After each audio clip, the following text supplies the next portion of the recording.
오늘 우리에게 주시는 하나님의 말씀은 창세기 47장 27절에서 31절의 말씀입니다.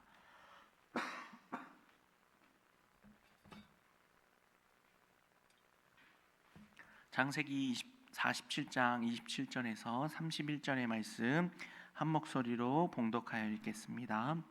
이스라엘 족속이 애굽 고센 땅에 거주하며 거기서 생업을 얻어 생육하고 번성하였더라. 야곱이 애굽 땅에 17년을 거주하였으니 그의 나이가 147세라. 이스라엘이 죽은 날이 가까움에 그의 아들 요셉을 불러 그에게 이르되 이제 내가 내게 은혜를 입었거든 청하노니 내 손을 내 허벅지 아래에 넣고 인애와 성실함으로 내게 행하여 애굽에 나를 장사하지 아니하도록 하라. 내가 조상들과 함께 눕거든 너는 나를 애굽에서 메어다가 조상의 묘지에 장사하라. 요셉이 이르되 내가 아버지의 말씀대로 행하리이다. 야곱이 또 이르되 내게 맹세하라 하매 그가 맹세하니 이스라엘이 침상 머리에서 하나님께 경배하니라. 아멘. 오늘 말씀의 제목은 영원한 가치와 기업을 놓치지 않는 삶이라는 제목으로 함께 말씀을 나눕니다.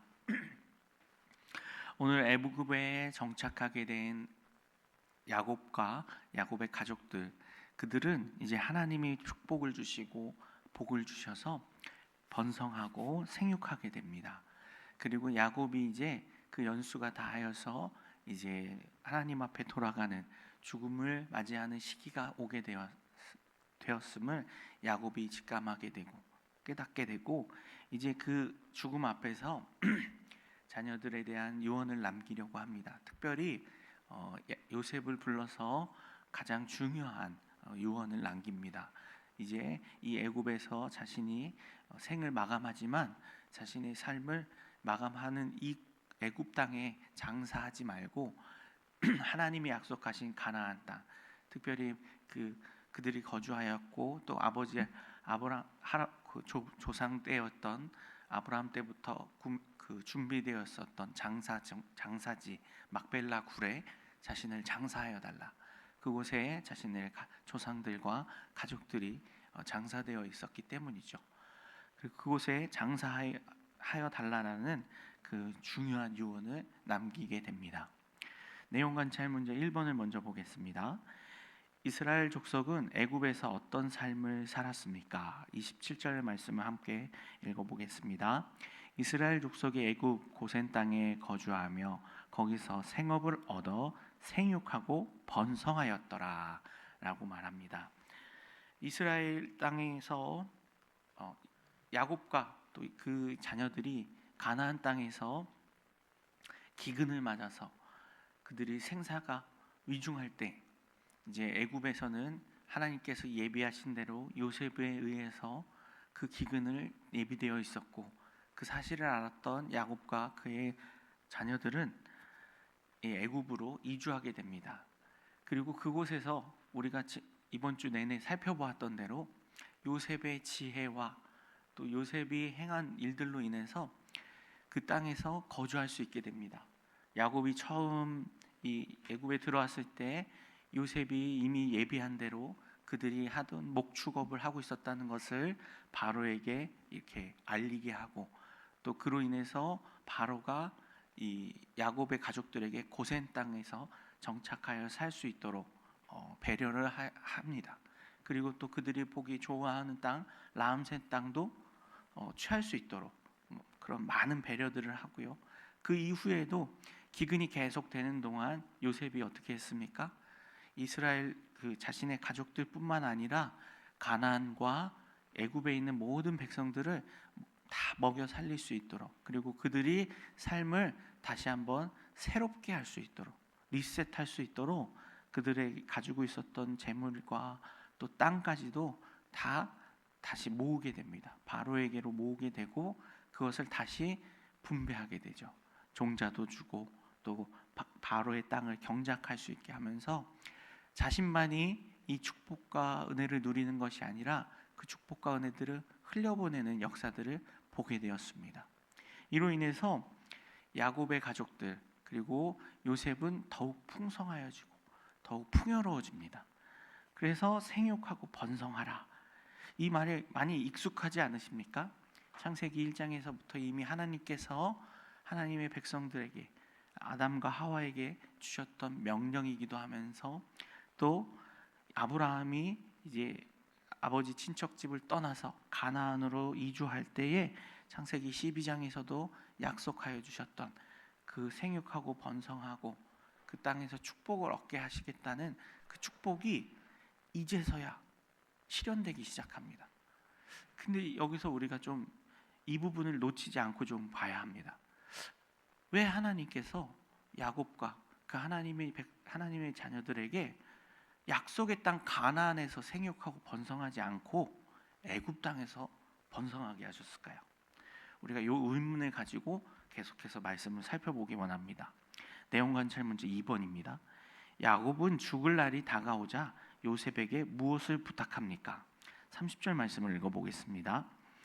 내가 조상들과 함께 늙거든 너는 나를 애굽에서 메어다가 조상의 묘지에 장사하라. 요셉이 이르되 내가 아버지의 말씀대로 행하리이다.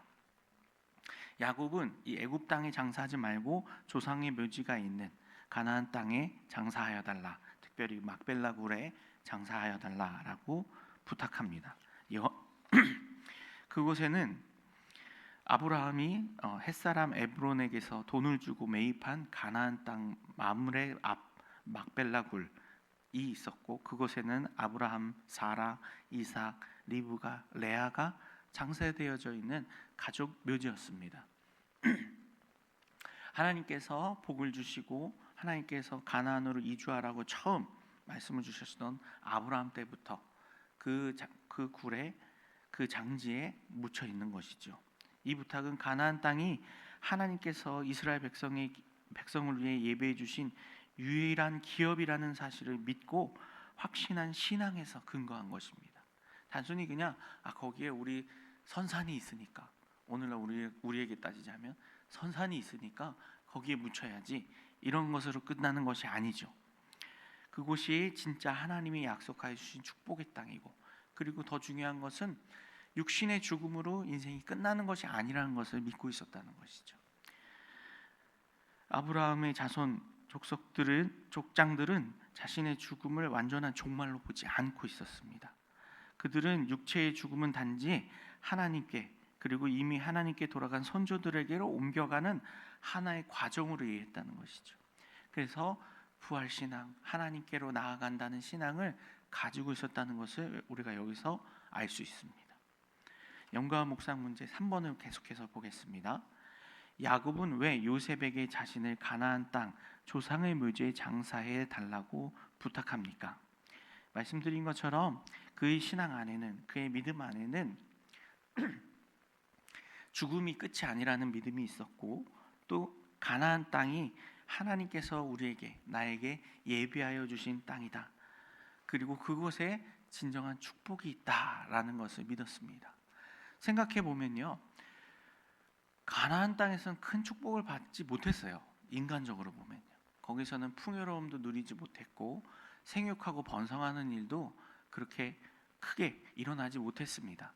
오히려 그곳에서는 고통이 있었고 위기가 있었습니다. 근데 이곳 애굽 땅으로 내려오니까 어떻습니까? 내려올 때부터 처음 정착할 때부터 형통함이 있었어요. 인간적인. 어땠죠? 서두에 말씀드린 대로 오자마자 바로 앞에 섰을 때 바로가 개인적인 삶을 물어보면서까지 친근함을 표현하고 또 야곱의 가족들이 애굽에서 잘 살 수 있도록 고생 땅을 살 수 있게 하고 또 그곳에서 목축업을 할 수 있게 하고 더 나아가서는 바로 자신의 가축까지도 이 야곱의 가족들이 칠 수 있도록 경영할 수 있도록 허락해 줬습니다. 그래서 많은 재산을 증식할 수 있었고 이 가뭄의 시기에 이 7년 기근의 시기에 그들이 오히려 더 풍요로워지는 은혜를 누립니다. 겉으로 보기에는 어떻습니까? 애굽 땅에서 더 풍요를 누리고 더 축복이 임한 것처럼 보입니다. 그러나 야곱은 알고 있었던 것이죠. 이렇게 눈앞에 보여지는 것, 지금 내가 누리고 있고 내 손에 쥐어지는 것이 진짜 축복이 아니다. 그래서 야곱은 바로를 처음 만날 때, 그리고 바로와 대화를 나눈 이후에 그 바로에게서 물러날 때 두 번이나 어떻게 했었죠? 축복하였습니다. 화요일 날 말씀드렸었는데요. 그때 야곱이 알고 있었던 것이 무엇이라고 말씀드렸는지 기억나십니까? 진짜 축복의 근원이 무엇인지를 알았다고 했습니다. 진짜 축복이 무엇인지를 알았다고 했습니다. 지금 내가 가지고 있는 것, 지금 내가 누리고 있는 것이 축복이 아니라, 그렇게 축복의 개념을 이해했다면 바로를 축복할 수 없다고 했어요. 왜요? 지금 축복을 받는 사람이 오히려 야곱이거든요. 지금 가나안에서 먹을 것이 없고 지금 생사를 어떻게 할 수 있을지 알 수 없는 땅에서 이제 애굽 땅으로 옮겨와서 애굽에 남아 있는 그 곡식과 식량으로 자신들이 생명을 연명할 수 있는 그런 축복을 누렸고, 그들에게 바로에게 또 그들이 정착하여 살 수 있는 땅까지 지급을 받았으니까, 축복이 물질이라면, 축복이 내 손 안에 있는 것이고 땅이라면 오히려 야곱은 어떻습니까? 바로를 축복할 수 없었던 것이죠. 근데 반대로 어때요? 그것이 진짜 축복이 아니라는 것을 알았어요. 진짜 축복이 하나님이 나와 함께 하시는 것이라는 것을, 하나님이 축복의 근원이 된다는 것을 야곱은 알고 있었기 때문에 바로를 축복할 수 있었던 것이고, 지금 17년이 지난 이후 오늘 죽음을 앞두고 있으면서도 그가 어떻게 합니까? 축복이 땅에 있었고 축복이 자신들이 누리는 것, 자신들이 가지고 있는 물질에 있었다면 야곱은 애굽에 머무는 게 오히려 맞습니다. 왜요? 애굽은 이미 그곳에 축복이 넘쳐요. 이미 육신적으로, 자손적으로 봤을 때 번성하고 생육하고 있어요. 다른 집안들은, 다른 사람들은 기근 속에서 자신이 가지고 있던 돈도 뺏기고, 돈도 잃어버리고, 가축도 잃어버리고, 땅도 잃어버리고, 심지어는 자기 몸도 종살이해야 되는 그런 비참한 상황 속에 놓여 있는데, 유일하게 누구는요? 야곱의 가족들은 그 비참함에서 어떻습니까? 예외되어 있어요. 제외되어 있어요. 그럼 축복이, 진짜 복이 땅에 있고 우리가 누리는 것에 있다고 생각한다면 야곱은 애굽에 있는 게 맞죠. 근데 야곱의 신앙 속에, 믿음 속에는, 그리고 그의 정체성과 중심 안에는 그런 땅에 있는 것이 아니라는 것을 깨달아 알았기 때문에 야곱은 가나안 땅, 즉 하나님이 약속하여 주신 땅, 그 땅에 소망을 두고 있다는 것입니다. 느낀 점 4번을 계속해서 보겠습니다. 애굽에서 풍요롭고 안정된 삶을 살았지만 하나님께서 약속하신 땅을 소망한 야곱을 보며 무엇을 느낍니까? 우리가 소망을 두어야 할 것이 무엇이며 우리를 이끄는 것이 무엇인지를 느끼게 된다는 것이죠. 생육하고 번성하라는 하나님의 명령과 그 실행이 오늘 애굽 땅에서 일어났다고 아까 서두에 말씀드렸죠.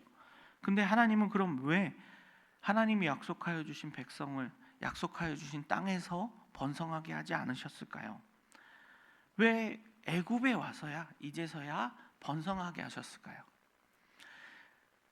여기서 우리가 그 하나님이 우리에게 가르치시고자 하는 것, 우리가 깨달아 알게 하는 것을 다시 한번 깨닫게 하시는 것입니다.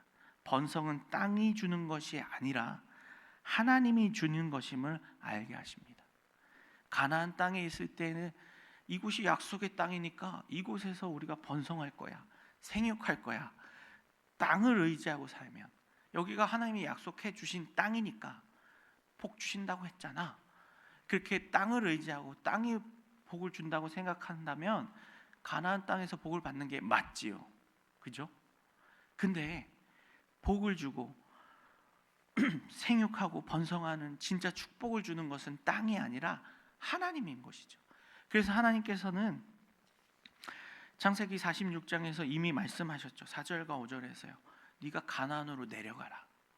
내가 너와 함께 하겠다. 거기서, 그리고 더 중요한 것은 거기서 네가 눈을 감지만 거기에 머무르지 않고 다시 돌아오게 될 것이다. 야곱은요, 그래서 하나님의 약속이 있는 곳, 하나님의 말씀이 있는 곳을 따라다녔습니다.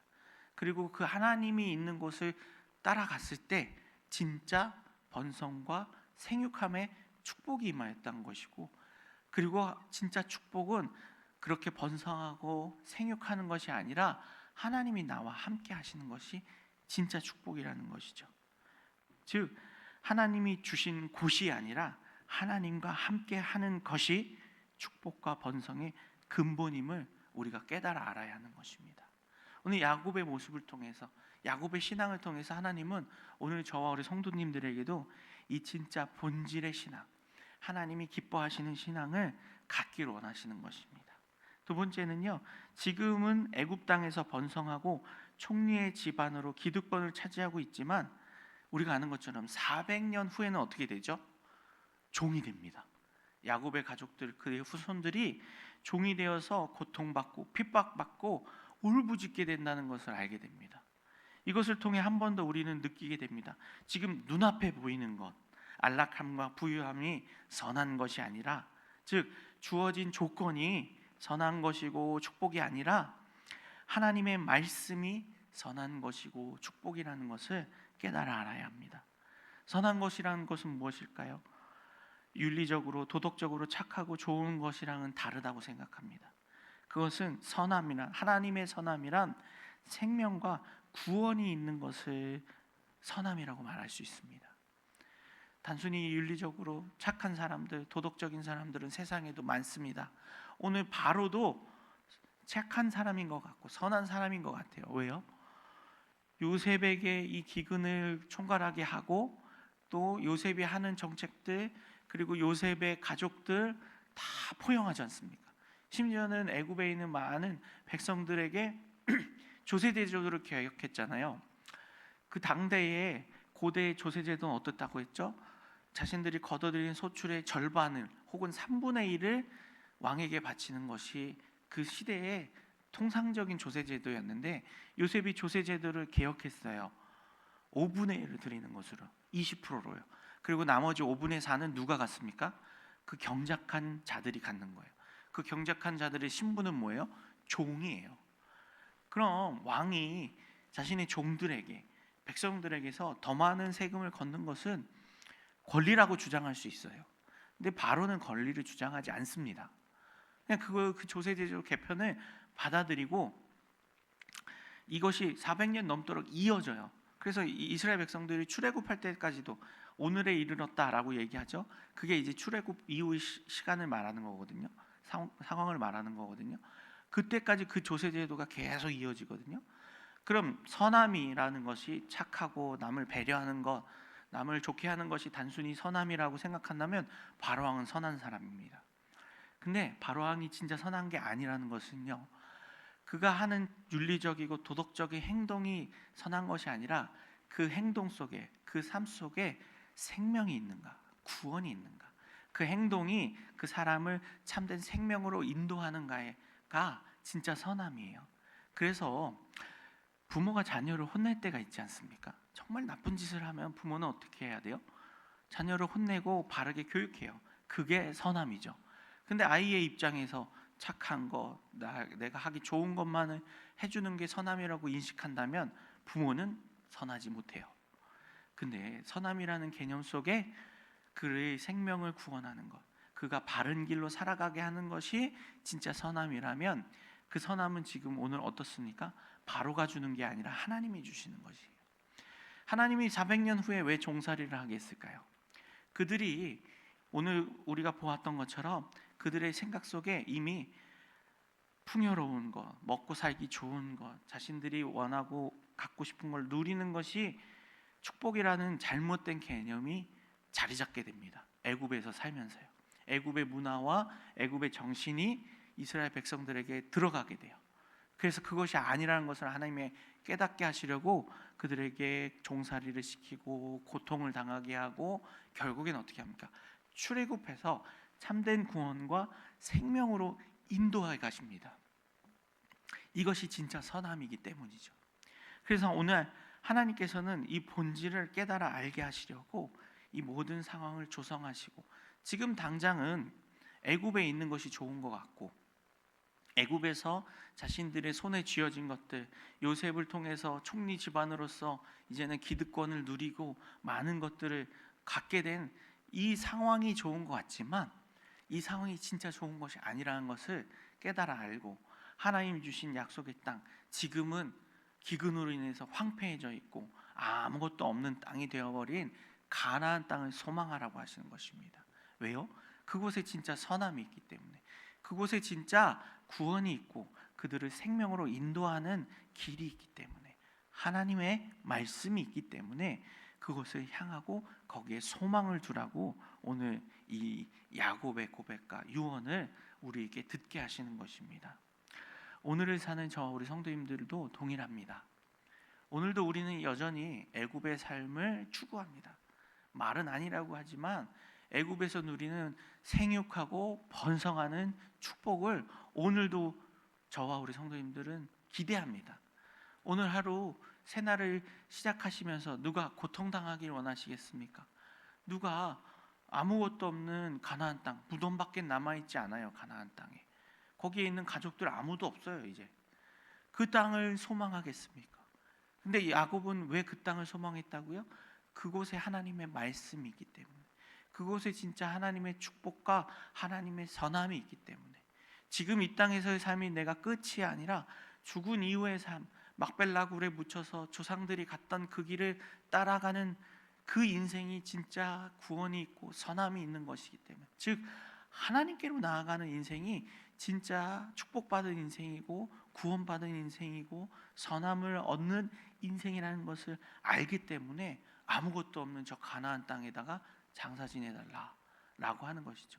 생각해보면 그 이후에 야곱이 가나안 땅에 장사되고 나서 야곱의 가족들은 다시 애굽으로 돌아와서 애굽에서 정착하고 살아요. 그럼 이제 아무도 자기를 챙겨줄 사람이 없잖아요. 가나안 땅에 누구만 자신을 챙겨줘요? 하나님만 자신을 챙겨줘요. 죽은 이후의 삶을 인도하시는 하나님만이 내 삶을 진정으로 인도하는 분이다라는 이 영적인 진리들, 영적인 그 은혜 안에서 오늘 저와 우리 성도님들도 예굽을 추구하고 이곳에서 안락한 삶을 추구하는 것에서 이제는 벗어나서 이것에서 눈을 돌려서 하늘을 향하여 하나님이 우리에게 주신 저 천성을 향하여 예수 그리스도의 십자가를 향하여 우리의 시선을 옮겨가는 저와 우리 성도님들 되길 소망합니다. 결단과 적용 5번입니다. 최근 내가 천국 소망보다 눈앞의 현실에 붙들려 실망하거나 흔들린 적은 언제입니까? 영원한 기업인 천국 소망을 확신하며 지금 이 땅에서 무엇을 실천하겠습니까? 우리는 오늘도 흔들릴 때가 있을 것입니다. 과거에만 흔들리는 것이 아니라 눈앞의 현실, 내게 주어진 조건에 흔들리는 것이 어제에만 있었던 일이 아니라 오늘도 일어날 수 있는 일입니다. 오늘도 직장에서, 학교에서, 또 나와 만나는 사람들 속에서, 또 가족들과 친구들과의 대화 속에서 오늘도 흔들릴 수 있어요. 오늘 갑자기 오랜만에 친구랑 통화를 했는데 친구가 이번에 주식해갖고 엄청 돈을 벌었대요. 그 말을 들으면 우리 성도님들 어떤 마음이 드실 것 같으세요? 예를 한번 들어 생각해 본 겁니다. 그럼 아마 한편으로 나도 뭐 좀 하고 돈 좀 벌 걸 그랬나? 이런 생각이 들 수 있습니다. 근데 오늘 우리 성도님들은 무엇을 하셨습니까? 주식 투자보다 더 귀한 투자를 하셨어요. 하나님 말씀에 투자를 하였고 하나님 은혜에 투자를 하였어요. 그리고 그 은혜의 투자에 곱절의 은혜, 10곱절, 100곱절의 은혜들을 오늘 하나님이 우리에게 주실 줄 믿습니다. 돈에 투자하는 것, 성공에 투자하는 것보다 하나님께 투자하고 하나님의 말씀에 우리의 인생을 거는 것이 진짜 축복임을 알고 영원한 기업과 천국을 소망하는 저 우리 성도님들 되길 소망합니다. 오늘의 기도 함께 읽겠습니다. 하나님 나라의 영원한 가치와 소망을 붙들고 약속하신 길을 따라 믿음으로 살아가게 하소서. 아멘.